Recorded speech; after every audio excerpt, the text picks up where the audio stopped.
Halo Bapak Ibu Saudara sekalian, selamat bertemu kembali dalam acara Renungan Alkitab Jemaat Awam. Kali ini kita akan pelajari satu kisah tentang seorang perempuan yang mengalami penyakit pendarahan selama 12 tahun. Mari kita baca perikop ini, yaitu dari Markus 5 ayat 25 sampai 34. Saya akan membacakan buat Bapak Ibu Saudara sekalian. Markus 5 ayat 25. Adalah di situ seorang perempuan yang sudah 12 tahun lamanya menderita pendarahan. Ia telah berulang-ulang diobati oleh berbagai tabib sehingga telah dihabiskannya semua yang ada padanya. Namun sama sekali tidak ada faedahnya, malah sebaliknya keadaannya makin memburuk. Dia sudah mendengar berita-berita tentang Yesus. Maka di tengah-tengah orang banyak itu, ia mendekati Yesus dari belakang dan menjamah jubahnya. Sebab katanya, asal ku jamah saja jubahnya, aku akan sembuh. Seketika itu juga berhentilah pendarahannya, dan ia merasa bahwa badannya sudah sembuh dari penyakit. Pada ketika itu juga, Yesus mengetahui bahwa ada tenaga yang keluar dari dirinya. Lalu ia berpaling di tengah orang banyak dan bertanya, "Siapa yang menjamah jubahku?" Murid-muridnya menjawab, "Engkau melihat bagaimana orang-orang ini berdesak-desakan dekatmu, dan engkau bertanya siapa yang menjamah aku?" Lalu ia memandang sekelilingnya untuk melihat siapa yang telah melakukan hal itu. Perempuan itu yang menjadi takut dan gemetar ketika mengetahui apa yang telah terjadi atas dirinya, tampil dan tersungkur di depan Yesus dan dengan tulus memberitahukan segala sesuatu kepadanya. Maka katanya kepada perempuan itu, "Hai anakku, imanmu telah menyelamatkan engkau. Pergilah dengan selamat dan sembuhlah dari penyakitmu." Demikian jauh kita membaca merenungkan firman Tuhan. Berbahagialah mereka yang mendengar, merenungkan, memahami, dan melakukan firman-Nya. Saudara, perempuan menderita pendarahan selama 12 tahun. Dia telah berulang-ulang diobati oleh berbagai tabib sampai dihabiskannya semua yang dia punya, hartanya. Tetapi kenyataannya penyakitnya memburuk, makin parah. Waktu perempuan itu ke tabib, dia memberikan sesuatu, uang atau harta kepada tabib itu. Kemudian dia periksa, tapi nyatanya tidak sembuh dan dia makin sakit parah. Dia udah habis-habisan. Saya coba merenungkan, membayangkan ada satu kejadian supaya kita lihat kejadian ini lebih jelas. Yaitu di Matius 19 ayat 16 sampai 22. Di situ ada satu kisah seorang muda yang kaya datang kepada Yesus dan dia berkata, "Apa yang saya harus lakukan untuk mendapatkan atau memperoleh hidup yang kekal?" Yesus kata, "Lakukan semua yang kamu tahu, yaitu jangan membunuh, jangan berzina, jangan mencuri, jangan mengucapkan saksi dusta, hormatilah ayah dan ibumu dan kasihilah sesama manusia seperti dirimu sendiri." Kata orang muda itu kepadanya, "Semuanya telah kuturuti, apalagi yang masih kurang?" Kata Yesus kepadanya, "Jikalau engkau hendak sempurna, pergilah, jualah segala milikmu dan berikanlah itu kepada orang-orang miskin. Maka engkau akan beroleh harta di surga. Kemudian datanglah kemari dan ikutlah aku." Kenyataannya gimana? Ketika orang muda itu mendengar perkataan Yesus itu, pergilah ia dengan sedih sebab hartanya banyak. Seringkali kita melihat apa yang kita miliki, kekayaan, kemampuan, kekuatan kita untuk melakukan segala sesuatu yang baik di depan Tuhan, itu menjadi penghambat kita untuk bertemu lebih dalam dengan Yesus yang adalah Tuhan kita. Kita balik lagi ke perempuan yang pendarahan 12 tahun, kait berbagai tabib dan dihabiskan semua yang ada padanya. Dan sekarang dia tidak punya apa-apa lagi, hanya sakitnya yang tidak sembuh. Kadang-kadang Tuhan izinkan semua penderitaan itu terjadi. Kenapa? Karena Tuhan tahu hati kita yang paling dalam. Sekalipun kita melakukan semua yang Tuhan mau, tapi ada satu, ada dua, ada banyak, ada beberapa hal yang menghambat hidup kita lebih dekat kepadanya. Seperti orang muda yang kaya tadi. Aku sudah melakukan semua yang hukum Taurat sebutkan. Tuhan, apa lagi yang saya harus buat untuk memperoleh hidup yang kekal? Yesus berkata, jualah segala milikmu. Jual, bagikan kepada orang miskin. Dan kau ikut aku. Maka sedihlah orang muda yang kaya itu, karena hartanya banyak. Harta menjadi penghambat dia untuk lebih dekat mengenal Yesus Tuhan. Saudara, bagaimana kondisi kita saat ini? Ada satu penderitaan, ada sakit penyakit kah? Ada kesulitan ekonomi kah? Keterpurukan kita terhadap bisnis kita, terhadap karir kita? ada kegagalan, ada masalah dalam hidup kita, entah ringan, berat, yang membuat kita begitu menderita. Baik anak-anak Tuhan maupun bukan, semua mengalami itu.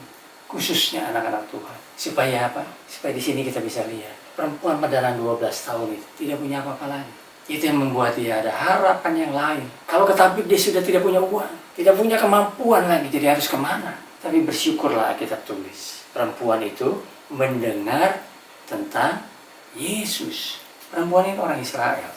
Orang Israel, orang pilihan Tuhan. Anak-anak dari janji Abraham, Ishak, dan Yakub. Terus, tapi kemudian dia mendengar tentang Yesus. Siapakah Yesus? Begitu mengasihi semua orang. Dia melihat orang-orang itu tidak bisa berbuat apa-apa. Yang buta melihat, yang lumpuh berjalan, kusta menjadi tahir, tuli mendengar.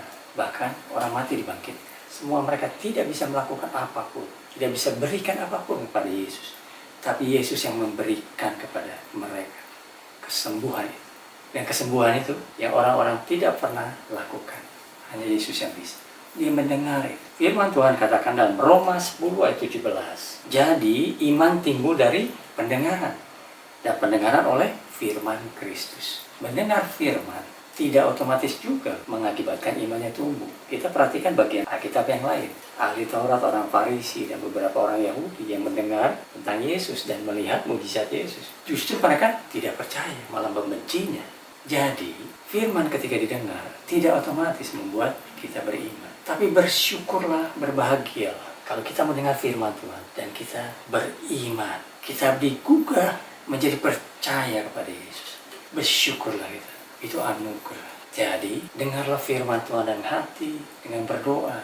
Kiranya itu membuat iman kita bertumbuh dan membawa kita kepada Yesus. Mari kita perhatikan lagi wanita pendarahan 12 tahun. Bagi orang Israel Yahudi, penyakit pendarahan seorang wanita adalah penyakit yang menajiskan dan tidak boleh bersentuhan, terutama pada kaum pria. Tapi apa yang harus dia pikirkan? Ini dia najis. Dia tidak bisa bertemu dengan Yesus yang pria. Tidak bisa. Tapi Yesus yang begitu mengasihi orang banyak. Kasihnya yang luar biasa, yang begitu melimpah. Dan orang-orang yang sakit itu, yang disembuhkannya, tidak bisa melakukan apapun. Tapi dia berikan. Dengan sukacita semua orang bisa sembuh karena kasih Yesus. Dia pun ingin mengalami. Tapi apa yang terjadi? Apa yang mesti dilakukan? Ketika dia bertemu, dia lihat Yesus dalam rombongan orang-orang berjalan. Dengan murid-murid, dengan orang-orang di sekelilingnya. Dia hanya masuk ke dalam kumpulan orang-orang itu. Kemudian, dengan dia dengar tentang Yesusnya, dia berpikir, asalku jamah saja jubahnya. Kenapa bukan tangannya? Kenapa bukan kakinya? Yang mungkin bisa disentuhnya, bukan? Karena dia sadar dia pendarahan dan itu najis. Dan dia percaya, jubahnya saja dia pegang, itu dia akan sembuh. Luar biasa iman ini. Ketika dia mendengar tentang Yesus. Kemudian dia pegang. Di antara kerumunan itu dia pegang. Asalku jamah saja, aku sembuh. Dan seketika itu juga, berhentilah pendarahan perempuan itu. Ini sesuatu yang luar biasa di alam. Dia kaget, terkaget-kaget, campur sukacita, campur takut, campur gembira, semua berkecamuk.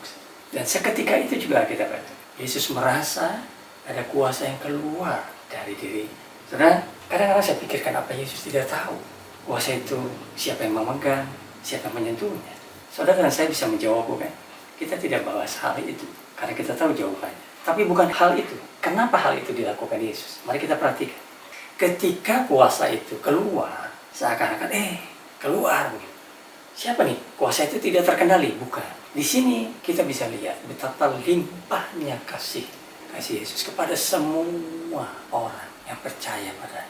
Kita coba lihat bandingkan dengan beberapa ayat yang lain, saudara ya, supaya kita semakin jelas. Kita lihat Markus 9 ayat 38-39.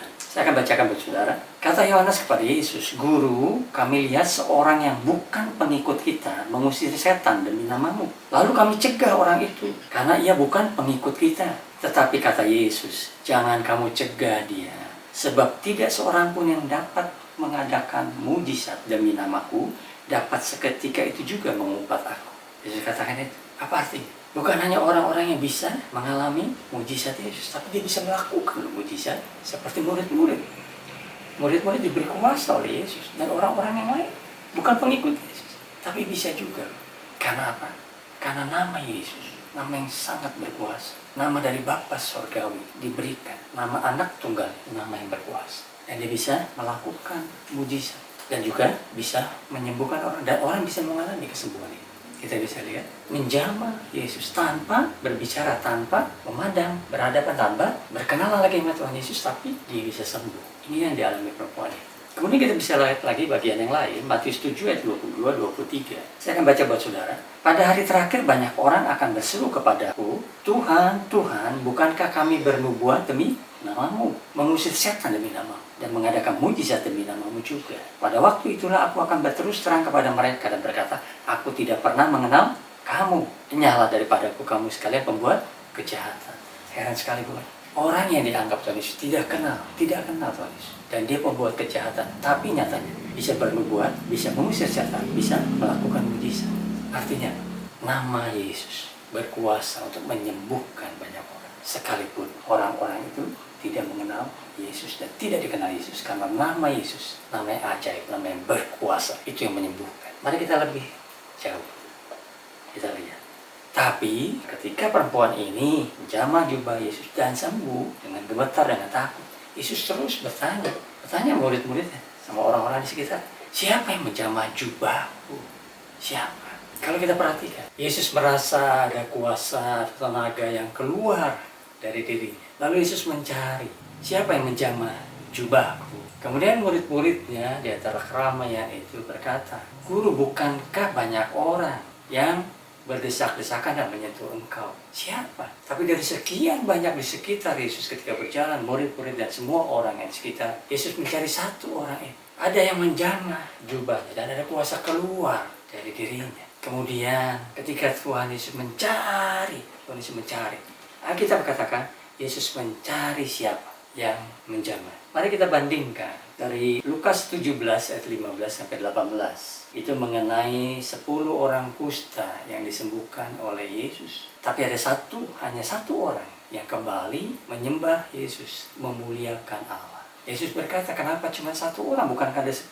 Kenapa cuma satu orang datang untuk memuliakan Allah? Tapi perikop itu tidak menjelaskan bahwa Yesus mencari yang 9 orang itu tidak. Jadi 10 orang itu mengalami.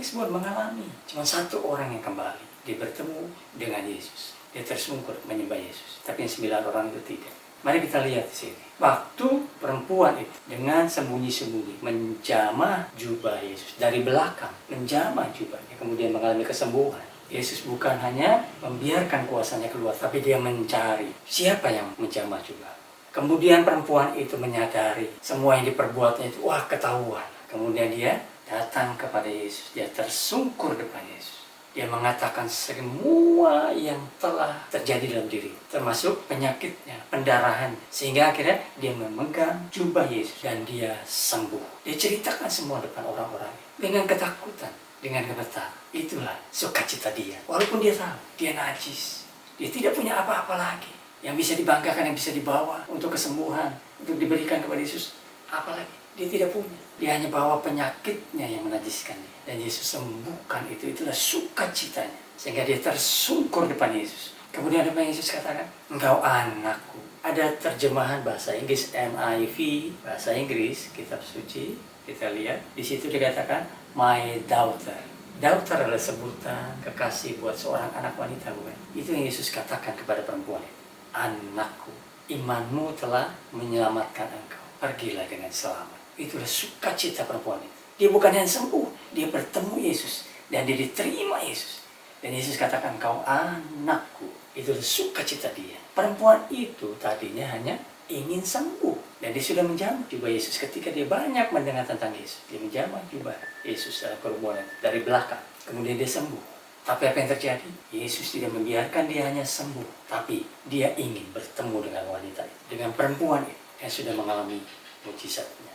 Anakku, imanmu telah menyelamatkanmu. Itu sukacita dia. Saudara, sini kita perhatikan satu demi satu. Kita perhatikan lebih lanjut. 1 Yohanes 5 ayat 11-12. Saya akan bacakan buat saudara. Dan inilah kesaksian itu. Allah telah mengaruniakan hidup yang kekal kepada kita. Dan hidup itu ada di dalam anaknya. Barang siapa memiliki anak, yang memiliki hidup. Dan barang siapa tidak memiliki anak, ia tidak memiliki hidup. Jadi yang memiliki Yesus yang memiliki hidup. Yang dikenal Yesus sebagai milik Yesus. Dan Yesus miliknya. Itu yang dia hidup. Kita perhatikan. Orang-orang bisa mengalami mujizat kuasa Yesus tanpa bertemu Yesus, tanpa dikenal Yesus. Kita baca tadi beberapa ayat, bukan? Artinya apa? Orang yang mengalami mujizat tidak otomatis dia diselamatkan depan Yesus. Tidak. Tapi dia hanya mengalami kuasa Yesus untuk menyembuhkan tubuh jasmani fisiknya saja. Tapi masalah dosa, itu keselamatan jiwa yang tidak bisa dilakukan oleh siapapun juga. Hanya oleh Yesus dengan cara mengenal Yesus dan Yesus mengenal dia. Karena mujizat hanya menyembuhkan tubuh fisik jasmani, tapi dikenal oleh Yesus dan mengenal Yesus. Itulah keselamatan. Galatia 2 ayat 16. Kamu tahu bahwa tidak seorang pun yang dibenarkan oleh karena melakukan hukum Taurat, tetapi hanya oleh karena iman dalam Kristus Yesus. Sebab itu kami pun telah percaya kepada Kristus Yesus supaya kami dibenarkan oleh karena iman dalam Kristus dan bukan oleh karena melakukan hukum Taurat. Sebab tidak ada seorang pun yang dibenarkan oleh karena melakukan hukum Taurat. Tidak ada seorang pun. Untuk keselamatan jiwa, hanya Yesus yang bisa. Efesus 1 ayat 7, sebab di dalam Kristus dan oleh darahnya kita beroleh penebusan, yaitu pengampunan dosa, menurut kekayaan kasih karunia. Jadi, sekalipun kita mengalami mujizat kesembuhan, mujizat semua kesulitan kita, bisa dibebaskan, bisa disembuhkan. Bukan berarti kita dikenal Yesus dan kita diselamatkan. Kita hanya mengalami kesembuhan fisik, jasmani, duniawi kita. Tapi Yesus ingin jauh lebih dari itu. Bukan hanya kita, Bapak Ibu Saudara sekalian, mengalami mujizat Yesus. Tapi Yesus ingin Bapak Ibu Saudara dan saya diselamatkan jiwanya. Bukan hanya disembuhkan fisiknya dan tubuhnya, tapi mengenal dia dan dikenal dia. Itulah keselamatan. Itulah hidup kekal di dalam Kristus. Bersyukur kepada Tuhan kalau kita sudah menerima. Bukan hanya kasih pemeliharaan Tuhan secara fisik saja, tapi jiwa kita diselamatkan oleh Yesus, Tuhan dan Juru Selamat kita. Puji Tuhan.